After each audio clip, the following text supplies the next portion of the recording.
The Why Didn't You Test That podcast want to improve your software. The team at Curiosity and their guests share experiences and insight on the many sides of better software delivery. Welcome to the next in the series of the Why Didn't You Test That podcast. Today we are talking AI. Joining me today as co-host, we have James. Hi everyone, thanks Rich. A very special guest is Mark Winteringham.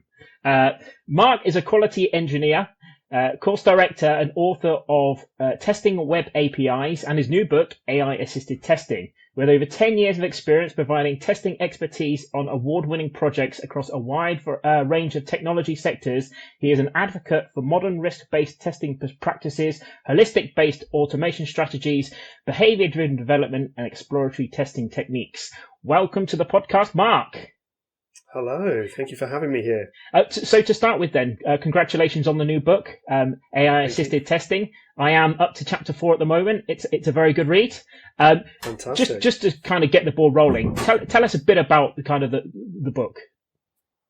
So the book is kind of exploring what I'm starting to think more about in the space of like applied AI. So there's a lot of conversation about AI within software development, but this is very much focused on how can we use AI, specifically like large language models, how can we use that in our testing to kind of accelerate, enhance our testing. So it's not so much focused on the testing of AI, which is a massive topic in itself and something I'm sort of kind of on an amateur level quite interested in. The book is very much more like, how do I use it in a way that's valuable, and trying to come across in a sort of kind of sober, even-handed mind. So I'm not saying that these things are amazing. I'm not saying that we should shut them all down, but trying to sort of broach the subject with a bit of sort of educated skepticism, but also And I was gonna pick that up around. I really like you've gone through and you've kind of given real practical examples for people to go and try, right? And I like the tone in terms of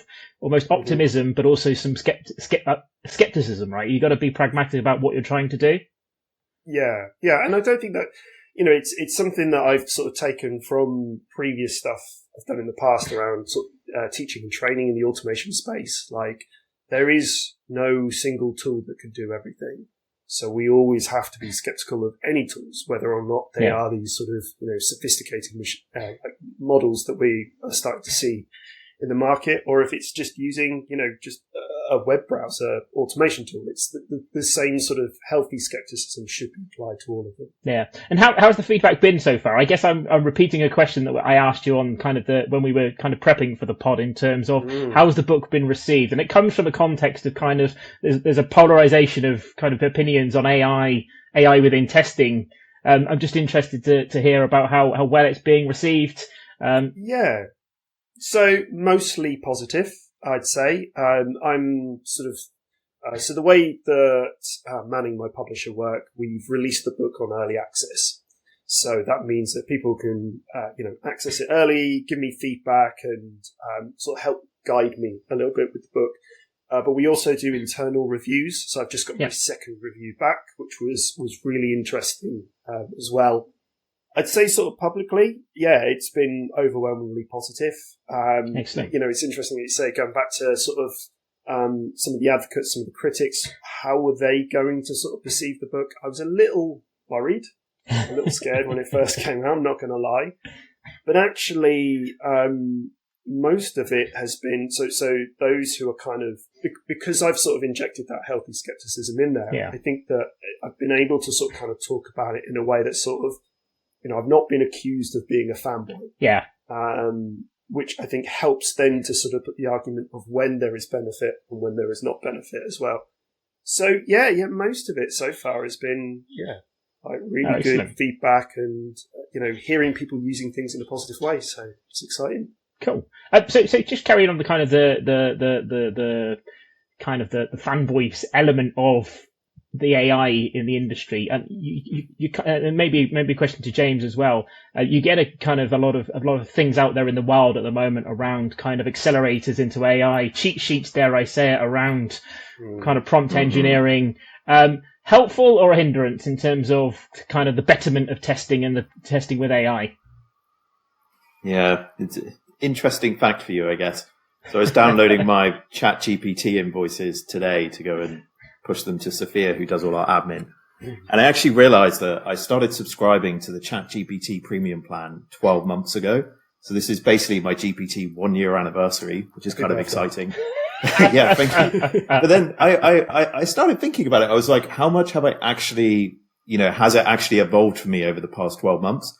And I'm still using it in almost exactly the same way. Like I go in, I have a very basic prompt, I give some examples, and it comes back with the answer, and that's great. But in terms of the advanced kind of, I don't know, like processes or the advanced kind of utilities I thought I would be using it for by now, like it helping me write, functions in code, it helping me write X, Y, Z, test cases, etc., hasn't really delivered on that for me, to be honest. And I see a lot of noise, on LinkedIn, on social media, and I'm kind of sick of seeing the word elevate as well. That seems to be the most popular word that GPT comes out with, but it hasn't really delivered for me, I guess. I've got to edit some words out of my book now. Right. I think I'd agree with you, James. Like, I think we had that sort of kind of initial flurry of interest, then we had the cynicism, and we're getting to that sort of kind of that normalization sort of period. I think, when I see a lot of sort of, so in the context of sort of kind of testing and software development, when you see those sort of kind of those fact sheets and stuff being shared, like, I think on one level, I think it's interesting, it's because so there are certain techniques you can use in your prompting, that, research has shown that, it can sort of maximize, the value out of an LLM, basically get the response that you want. And I think that some of these sort of kind of cheat sheets do kind of allude to those things. So it's kind of teaching some, useful principles and practices. So on that level, I think they are useful. The problem I see, which is I don't think is a problem that's specific to AI, but it's that mindset of just thinking that testing, it can be prompted on a surface level. Yeah. That if I just ask something with 3 or 4 sentences, I can get what I want. And that's that it doesn't work that way. And that part I find frustrating, especially as there's a lot of sort of kind of dogmatic, like, this is the ultimate guide, this is the exact way to go for it. But then when you actually start digging in, it's sort of like, you're mentioning a few tactics, but it's not really it's not really drilling into the why would you use this and at what points is that. It's just sort of, you are a software tester, write 5 test cases. It's like, you get an output, but that's not necessarily going to be super valuable. Do you think this is, and I think you kind of allude to it in your book, is the next generation of automation bias? Oh, for sure. Yeah, because I think it comes from, I got asked this question on a different podcast around sort of, what do you see the future of testing is? And I see the future is that we're doomed to repeat the past. Yeah. And I think that, the arguments around AI is the same arguments we were having around automation. Yeah. And those are informed around our sort of idea of what testing is and not really getting critical about the specific tasks and activities that we're doing in testing. Yeah. We just take it all surface level. We can automate all the things. We can AI all the things. We can't, but the alternative means you've got to do the hard work to work out, well, where could it be used? Where can it be used? Yeah. What are your thoughts, James? I get, as a kind of a software vendor that has an AI capability, we get asked with a hell of a lot of superficial questions, I think, around, does your tool have an AI capability? And then very quickly we'll say, what do you need it for? We just want an AI capability.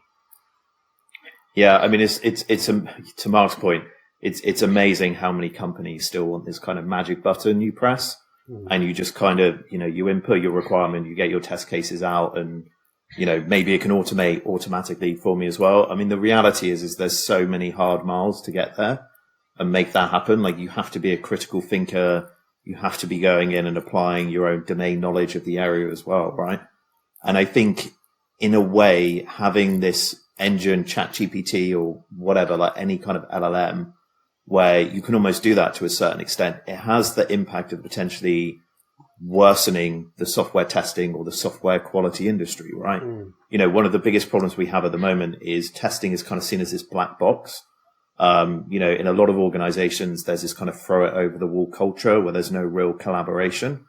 And I think having it where we're just going to use ChatGPT or, selling this silver bullet where that's the solution, could really set our industry back even further than where it's been, right? Through the whole kind of automation being missold. I think that's super dangerous, I guess. Yeah. I think if you just think about like continuous testing as a general sort of idea of, we are not just testing product, but we are testing ideas. We're involved in the sort of kind of formulating of like the things that we want to build, the questions that we want to ask. We're thinking about how testing sits in that shift right, and we're looking at like what's going on in production, A/B testing, experimentation, learning from people. So when you see someone who goes, I can use an AI to automate all the testing, and they generate test cases, what that says to me is that you are not looking at the whole holistic sort of kind of spectrum, the map of what testing is. So, that's useful. That's great. You could even get more atomic in that space, but it's ignoring all the other aspects and stuff. And I think that speaks volumes to me. It's a really interesting point and a really interesting chapter in your book, right? Question, did you always intend to have that chapter in there in terms of kind of re-educating, going back to foundations? I think that's probably the most contentious chapter at the moment, because for those who already get it, they're like, why is this here? But so going back to saying that we do these internal rounds of reviews, we did the first round and that chapter didn't exist. I think it's a bias that I still haven't managed to get myself out of. Sometimes when I talk, I say do testing to a developer. That's a whole different thing to like what my experience of testing is. So it was kind of a decision between myself and the publisher that we were like, well, we probably need to contextualize what we're talking about in terms of testing. What does that mean? So that when we get into the more practical aspects and stuff, we're all on the same page. It wasn't necessarily intended. And I could see that being the bit that bothers people the most when they're like, I want to learn the shiny tools. Why do I have to go and do homework about what testing means? But it's important. But I like that though. It's back to the, it's the same as the automation bias, right? Where you're doomed to repeat the same problem if you don't really understand the underlying problems that AI might be able to fix. Exactly. Yeah. James, I guess it's interesting. Why did that resonate with me? We've been playing quite a lot with LLMs in terms of how does that fit with our model-based testing capability and kind of experimenting around things that do work and things that don't work quite so well. I guess in terms of your kind of exposure, your experimentation, I'm interested in your thoughts there around kind of, I don't know, how do you use LLM, in a way that benefits doing testing properly? By that, you've got the right foundations in place, as opposed to kind of they don't really exist. Yeah, I think it's an interesting question. I think absolutely agree with Mark. Like, if you have to understand the fundamentals first for anything, and I think that's true in all walks of life for any industry. If you can't, walk, then how are you going to run, right? Like that's kind of the mantra I would go back to. But I think in terms of what I've seen, I had the initial excitement where, ChatGPT came out, you could type everything in and it was like, wow, this is amazing. It almost seems human-like, right? And then I started to think about what we do in the world of modeling. And I mean, some of the core benefits, I suppose, we bring out through modeling is it's incredibly visual. You can come in and you can collaborate to a certain extent. You can bring other people in on a model and you can try and get this kind of common understanding of, what it is that we're trying to test, how it works, and the requirements to a certain extent, right? Like all the business logic and everything. And I was thinking about it in terms of what are the downfalls of using ChatGPT for testing, right?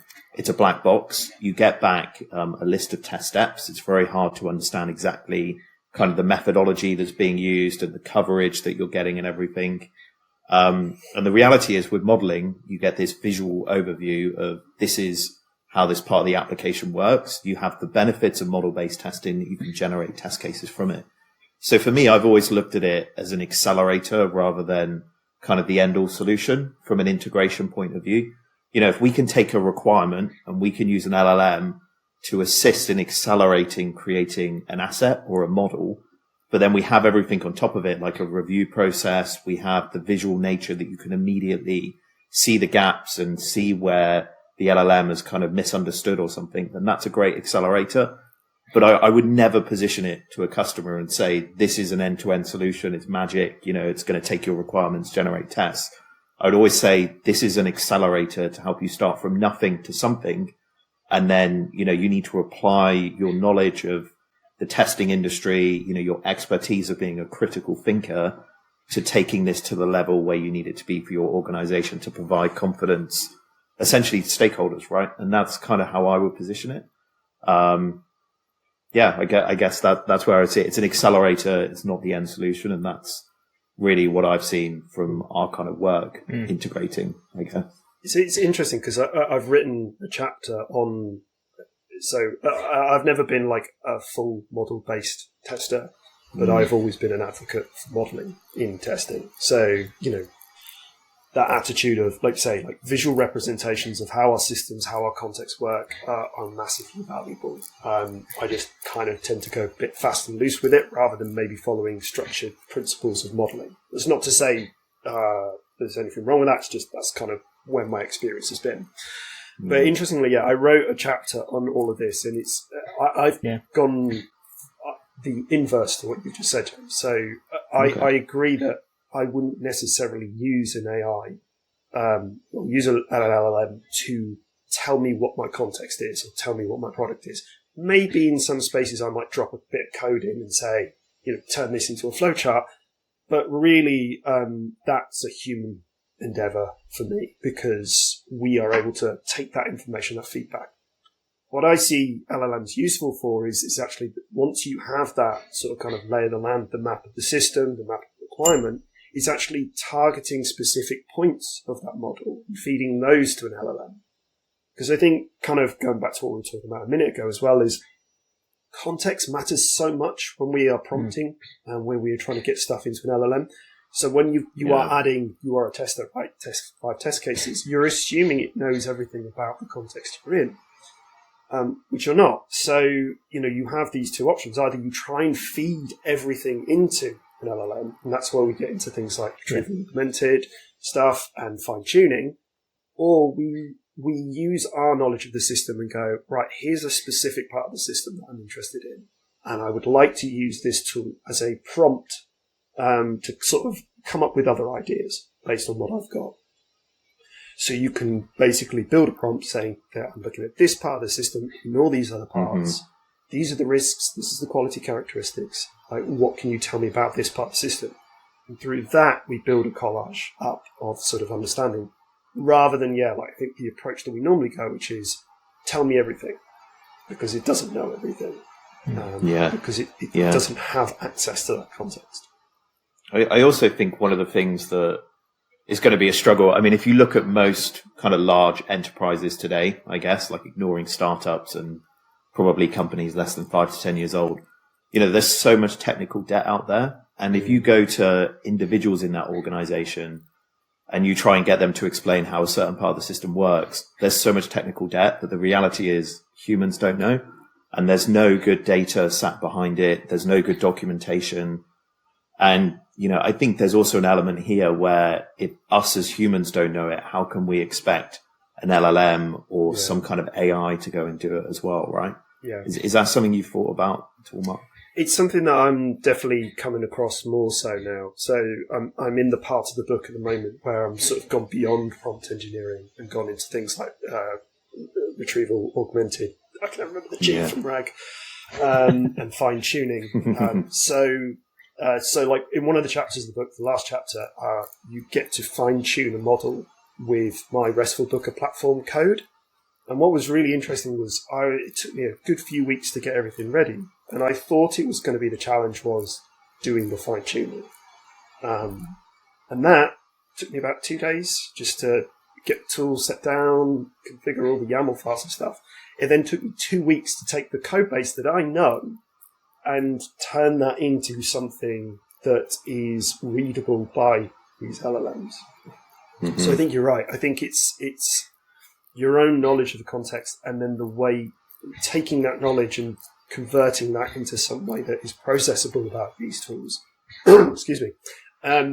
That's where the challenge lies. And I think most sort of data scientists, AI engineers and stuff like that, they would say, the data is the part that's like the hardest, and it's the bit that you want to kind of focus on as well. Do you think there's a lot of recognition around that, say, within organisations, around the lack of codified context in order to train up, if that's the right word, LLMs to be useful to the organisation? I think so. I think for those who are new to this, like James was saying, I think a lot of them, it's this is going to be the new challenge, and I wouldn't be surprised if you start seeing like consultancies that pop up that are like let's take all of your context and put it into a state so that we can train a model on it and give you some sort of kind of oracle out of it. I think for those, it's one of these classic things where I think like there needs to be more overlap of communities as well. Yeah. Mm-hmm. So there's a lot, like, as I dipped my toes in the open source AI community, there's so much being shared. There's so much support, but it's kind of sits in that community. It's not really being sort of kind of disseminated to others. So again, one of my hopes for the book and kind of how I approach all my books is a curation of knowledge. Like, I don't feel like there's anything necessarily novel in the book. But it is just about sort of putting people's attentions to, like, have you looked at this facet of it? Have you looked at this aspect and these things? There's these tools and stuff like that. So, yeah, I think there's probably not a lot of foundation for it at the moment. Yeah. But I think we'll probably, if LLMs are to be adopted by companies, we are going to see that sort of kind of shift more and more. Yeah, and I guess going further on that, how do you see LLMs evolving in terms of, there's a lot of public LLMs at the moment trained on a corpus of information that is very public. How do you see the kind of the evolution of LLMs, in a year's time, in 5 years' time? I know that's a very blue sky question, and God knows in 20 years. Yeah. I put a timeline on. I thought, damn it, don't put out that long. No, I see where you're getting. I think it's interesting. So I've started in the sort of the fine tuning space just as we're about to see Gemini 1.5 Pro come out with its like million token context window. When I'm talking about context and we need to put information in, one of the reasons why we can't put that context in is because the context window of the model itself limits the amount of tokens, the amount of words you can put in. But if you've, I can't quite remember what the current ones are, but they're sort of, no more than in the hundreds of thousands. So when you've got like a million, some people are like, well, I can just copy my whole code base into my prompt and then just write a bit at the top. So I think that's going to be interesting in like how, as context windows get bigger, is that going to impact things like retrieval augmentation? Is it going to impact things for like fine tuning? Because it's cheaper to put those things in place. But then the big context windows come from the big enterprise companies, big company, like a lot of companies don't want to necessarily put all their personal data through these LLMs, whilst there's still so much unknown around sort of data privacy and provenance and things like that. So, yeah, like, I don't know if it's necessarily the way I see the market going, but the way that I would hope it goes is this idea of using them as kind of sort of context-aware oracles. Yeah. So, as an assistant that can, give you information, I think, Josie, you were just mentioning about sort of like tech debt and that knowledge, as people leave, that information goes with them. Whereas if you have some sort of tool that can, like I said, this either, whether it's RAG or fine-tuned, but something that can kind of use that as a means to sort of communicate back knowledge of your system so it helps you take those next steps, I think could be useful. It's just whether or not it can be done in a way that's profitable. Yeah. And I think that's the big question mark as well. What are your thoughts, James? Yeah, it's a good question. I agree entirely with Mark and everything he said. I mean, for me, there's kind of a few points, I guess. I think open source is probably going to be the future, I think. If you look at the actual algorithms sat behind a lot of these large language models, it's actually not that complicated. Like neural networks and everything have been around for the past like 40 or 50 years, right? It's the actual transformer bit, which is kind of unique. So, I think as soon as there becomes an availability or some kind of organization like Meta backs Llama, everything, and those open source models become more powerful. They're trained on bigger data sets. They have larger context windows, and hopefully the size of those models becomes smaller and smaller. So it's actually, less computationally expensive to run it. I think that'll open up a lot of, the ability to kind of go out and use those models and train them on your own data and everything, right? I think the biggest gap for me at the moment is we have ChatGPT, Gemini, everything. It just relies off of that input window. You come into, you type stuff in, you get your response back, right? I think the bit that's missing now is actually integrated into the systems we use. And in terms of, adding value onto the use cases we do already to help accelerate kind of the tasks that we undertake. And it's again, like most organizations are going through this whole kind of co-pilot methodology. And we've kind of done the same to a certain extent, right? Where you have like this little window on the side and, you use it to interact with your application, or you can ask questions, you can get responses back. I think that's pretty empowering, and definitely, it's more useful than not having it there. And there's a lot of use cases for that. But I think where we're actually going to see the power, and hopefully there's organizations working on at the moment, is how do we think solving a lot of the challenges we have today, whether that be in testing, quality, development, with a kind of AI first approach. Like if we rethink this whole problem now that we have LLMs and, assuming they get more powerful and we can move into the world of agents, etc., how do we build products with that kind of from the outset, from the get-go, right? And I think that'll be interesting. I'm not sure if we're there yet, to be honest, but I think that's probably the missing piece to me, rather than having to go out and teach, engineers, developers, testers about prompt engineering and how to design good prompts. Mm. It should just be built into the tools that exist, right? And there should be layers built on top of that. That's where I see things going, I think. Yeah. But as I say, we're a year in and we haven't really seen the value of that, I guess, or the end result. So I don't know. I've seen some literature out there that sort of kind of talk about it in the same ways. Like the big sort of gold rush we had last year and the year before was to productize LLMs, whereas I think people are now sort of starting to realize they act as like a service to a wider platform, and in that way I think it's quite important. But again, it's that sort of mindset shift that's required as well. Again, by sort of saying, rather than to bring it back to testing, testing is just a bunch of test cases. It's sort of I can see here where you're struggling with creating data, for example. Here's a way in which we can do this rapidly. So, it's easy for an LLM to just take the structure of a database and then start generating data for you, rather than, historically you'd have to write the rules of your data in that way. And, those sort of kind of more targeted specific things, I think, are where you get that useful stuff as well. I guess that's kind of goes back to what I think about the Oracle, because that's part and parcel. It's still going to be a patchy Oracle. It's not going to know everything, but there are bits that it can learn and sort of kind of process for you faster than you're going to be able to. So just move on to prompt engineering then. So very, very, very broad question. What makes a good prompt?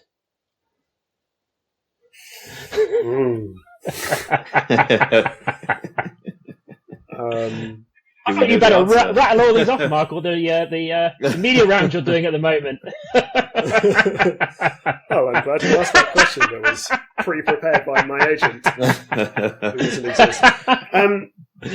No, I think what so you could talk about the specific tactics, so things like few shot prompting. I really think time to think is an interesting principle. So the idea of giving the impression that the LLM has time to think doesn't actually change anything, but sort of say reflect on your answers before you output them. Yeah. It's not reflecting on your answers, but it does those sort of kind of interesting things increase, they push the needle towards sort of more successful outputs.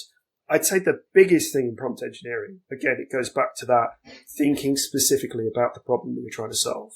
If you don't know what your answer is, then how are you going to ask for things? And it's never going to be all of it. Otherwise, you wouldn't be using these tools in the first place. You'd have the answer But I think if you can communicate the boundaries of what it is that you want help with, then you get more value from it. So yeah, small atomic tasks, I think, tend to work better and more successful than sort of large waves of things. And I think this, you see this with like all these agents that are being built.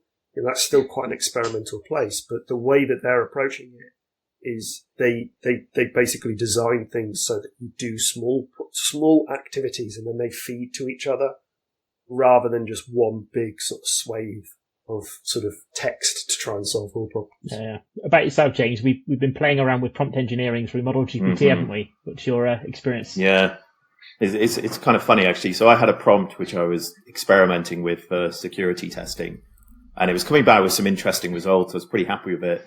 And then I hadn't run it for about 6 months, and I think we moved from like GPT 3.5 to 4. There was like a minor iteration in between. And my prompt just wasn't giving us good results back anymore. And I had to go in and refine it and change it all, etc. To me, and I think this is probably why you had to pause there, Mark. I don't think there's a hard scientific answer at the moment. Like it's more of an art. It kind of reminds me of the early days of like SEO. I don't know if you guys were ever involved in that much, but it was like there was all these kind of hacks to try and get the best, position on Google and everything. You could go into the website and you could, make the text the same color as the background and just keep copy pasting the word like a million times. And there's like all of these kind of, I don't want to call it like that. Obviously that's not the same as what you're doing in GPT, but because we don't understand the underlying way it's producing the results to a certain extent, like it's random by nature, right? Like there's no hard scientific definition, I think. Like obviously the more information, contextual information you can give it, the more you prompt it in terms of the type of output you're expecting, you're probably going to get a better result. But I don't think we have that hard and fast answer yet, to be honest. It's just, a lot of it, people are still trying, experimenting and seeing what works. And I haven't seen anything which gives a real black and white answer. Like even if you go to the OpenAI website, there's so much stuff on there about prompt engineering, and it's very, this might work, try this, rather than it being, this is the way you do it, right? I agree with you, James. I like the SEO analogy. I think that's accurate. Like I really like the Stochastic Parrot paper that came out, because I actually rather than using it as a sort of club to beat these things, I think you use it as a framing device for the fact that, again, like James said, there's no sort of hard and fast rule that's going to increase things. It's all basically just sort of a bit of a lottery. But you do have these things that you can utilize that sort of put things in your favor. That doesn't necessarily mean that the output is going to be 100% successful, hence the skepticism at the end as well. So I think all of that, and like we were saying, James, is accurate. It's that until we actually really know what's going on inside them, then it's going to be hard to make those choices. I think there's another interesting thing as well, which maybe like my own ego overtook me for a minute, which was what happens when we put these things out in the world. So if we start saying, oh, this prompt tactic works, just like in the SEO example, we start flooding all our pages with like loads of sort of repeated keywords, that has a reverberation, that's a knock-on effect. So the SEO has to be changed. The model is tuned slightly differently as well. So I started thinking, well, what happens if I write all these example prompts in my book, and then thousands of people aren't going to, but thousands of people run these prompts, that nudges the needle like one way or another as well. So Mark, it'd be like a cheat sheet. Yes, well, that's it. Probably the cheat sheets are probably influencing. But through a life cycle of useful, though, right? Yeah, it's all it is a bunch of numbers with weights and balances against them. And whilst one individual is probably not going to inform those, if you're doing things like reinforced learning feedback stuff, but if you have millions of users using your LLM, that must have some sort of effect as well. And we can't even plan for that as well. But so I guess jokes aside, that's where it's going to evolve, though, right? I guess if everyone's playing around with LLMs at the moment, they've got their own kind of local store of prompts that gets them a more valid answer than kind of other stuff. It's only logical, is it not, that they then share that in terms of, if you're in the testing industry, this is a thing aligned to something I do within test, and therefore I find it useful out in the wild. It's something that then people, it's a good thing. I mean, there's websites that do that already, right? Like there's whole websites dedicated to sharing prompts. I mean, I was looking for a prompt earlier to go and help me write a LinkedIn post, and I was like Googling around, seeing what exists already. And I came across this whole marketplace where some guy wanted to sell a prompt for me for $9. Wow. I didn't do it, but it's obviously monetized as well, which is kind of crazy. So yeah, absolutely, Rich, 100%. Yeah. I do think some of the examples we have, though, are so broad that you can claim success because you have an answer. It doesn't necessarily mean that answer is of value. And I think that's some of the dangers as well with that kind of industry. I think, again, like you said, James, that idea of really what we're talking about here is an interface. Like, you don't have people going, purchase this Postman collection of HTTP requests and stuff. That's, it doesn't work that way. What you want is something in front of it that's kind of doing that work for you, and it's kind of tying it into the wider sort of problem space that you're solving. And we might see more of that in the future. I think so. I mean, coming back to what you were saying earlier, Mark, I do believe agents are the future, 100%. I guess a lot of people on this call might not know, or on this podcast, might not know what agents are. Is that something you're able to talk us through, Mark, in terms of what that is? So my knowledge is sort of kind of very sort of surface level, but in my mind, they are basically models that are given some sort of kind of task to complete. But what they will do is they will work out sort of individual steps to achieve that task, rather than just jump straight to that task. And we can have agents that are tuned to different types of contexts and knowledge. And the idea is I think, James, you put me onto some sort of multi-agent framework recently, actually, that I still need to look into some more. But you would have these different agents with different tasks that they're working their way through, smaller atomic tasks to achieve, but they're also interfacing with one another, almost in a like a SaaS sort of SaaS LLMs, sassy LLMs. There you go. That's the name of my next company. Copyright it. Yeah, but that's my understanding. But I must admit, like it's a space that I've yet to sort of kind of dive further into. Cool. So in terms of, I guess, next chapters in the books to be written, or next area of kind of research for yourself, Mark, just interested. I know you kind of alluded in that's a future thing to look at. What's kind of next on the list of things to look at? So yeah, I've just handed in my chapter on fine tuning. I think that's really interesting. So it's all kind of using the tool Axolotl, which basically acts as like a fine tuning framework, and connects to the Hugging Face platform as well. So kind of talking a bit about that space as a tool, as a community as well. The next chapter I'm working on is RAG, because I think that's probably where most of the conversation is at when it talks about like the next steps for like what you want models to do and talking about enterprise things.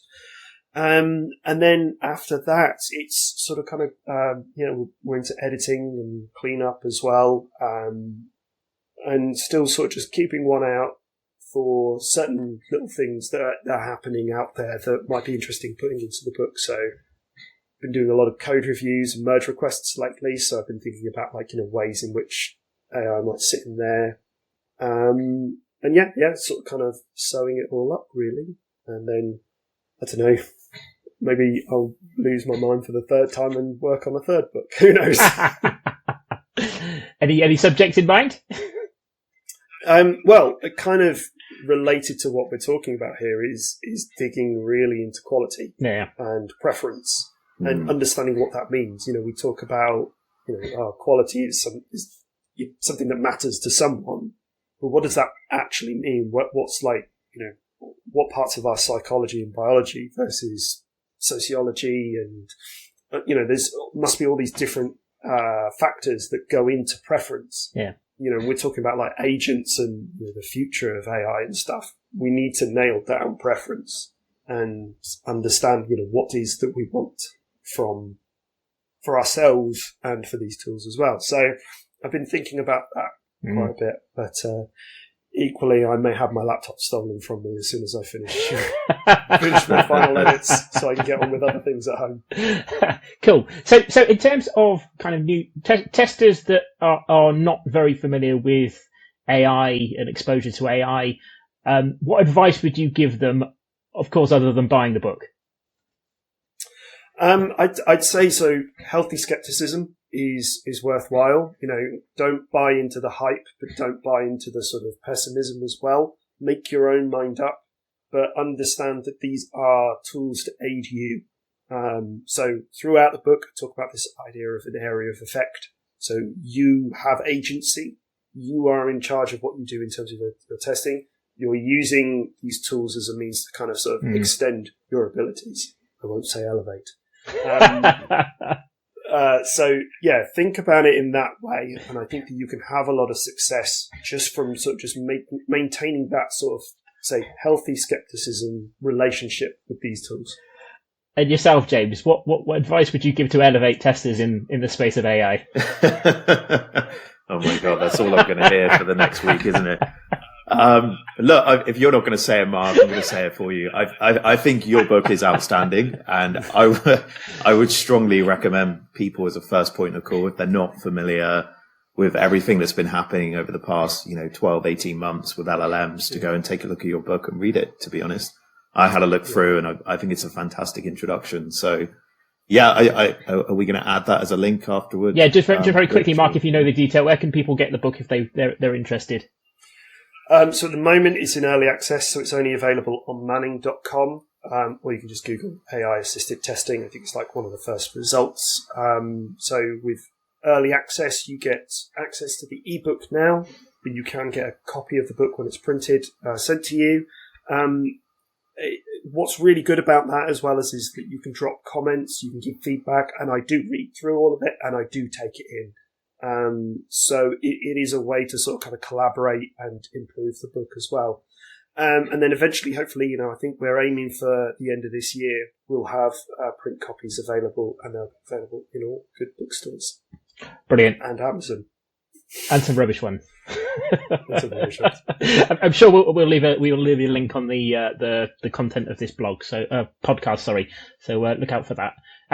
Right, gentlemen, that just leaves me to wrap up. So a big thank you to James for being the host or the co-host with me today, and a massive, even bigger thank you to Mark for his insights, his views, his opinions around the world of AI. As I say, go and buy the book; it's a great read.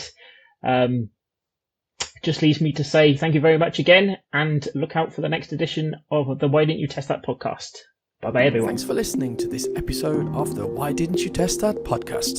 To continue the conversation, head over to curiositysoftware.ie. And don't forget to subscribe for more episodes.